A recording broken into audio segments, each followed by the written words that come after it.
Good morning বন্ধুরা, তোমরা কেমন আছো? তো চলো সকাল সকাল আজকে আমি উঠে পড়েছি। আজকে সকাল সকাল উঠে পড়েছি বলে আজকে সকাল সকাল কাজও এগিয়ে গেছে। আর মানে ভাতও বসে গেছে। নালে আমার এমনি সময় ভাত বসে 11টা, 11:30, কোনো সময় 12টাও বসিয়ে দিই। ঠিক আছে, তা আজকে সকাল সকাল উঠেছি, মেয়েকে পড়তে দিতে গেছিলাম 8টার সময়। তো ভাবলাম 8টার সময় যখন উঠেছি সমস্ত কাজ সেরে ফেলি। তা বাইরে যত কাচাকাচি ছিল সব করে নিয়েছি, ঘরের কাজ হয়ে গেছে, ওর রান্না বসিয়েছি। তো চলো আজকে রবিবারের বাজার কি রান্না করব। বেশি কিছু করব না, সেটাই তোমাদেরকে দেখাতে এলাম সকাল সকাল। তা আমার মতন ভাগ্যবান কেউ নেই যে আজকে হঠাৎ সকাল সকাল রান্নাও বসে গেছে। তো চলো দেখাই কি রান্না হচ্ছে। বন্ধুরা দেখো, এই যে ভাত বসিয়ে দিয়েছি, বুঝতে পারছো আমার কাছে কিন্তু সকাল 10:30। আমি এত তাড়াতাড়ি ভাত ঠাত বসাই না। আর এই যে আলু ভাজা বসিয়েছি, ছেলে মেয়ে খাবে। মানে ছেলে তো মাছ খায় না, তাই একটু বেশি করে আলু ভাজা বসিয়ে দিয়েছি। এই যে আলু ভাজা হচ্ছে।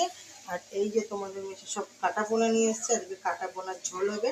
হ্যাঁ, মানে অনেক দিন খায় না তো, তাই আজকে হঠাৎ কাটা পোনা নিয়ে এলো, এখনো ধোয়া হয়নি, এই যে রেখেছি। কাটা পোনার ঝোল হবে।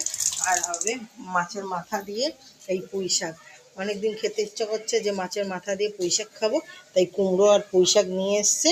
আর ওই যে লাল শাক এনেছে, কিন্তু লাল শাক করবো না, এই মাছের মাথা দিয়ে পুঁই শাকটা করবো।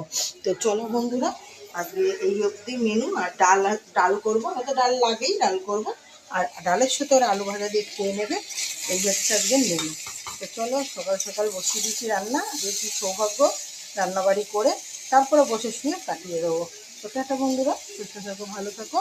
আর আমার মতন সবাই জানি ভালো থেকো।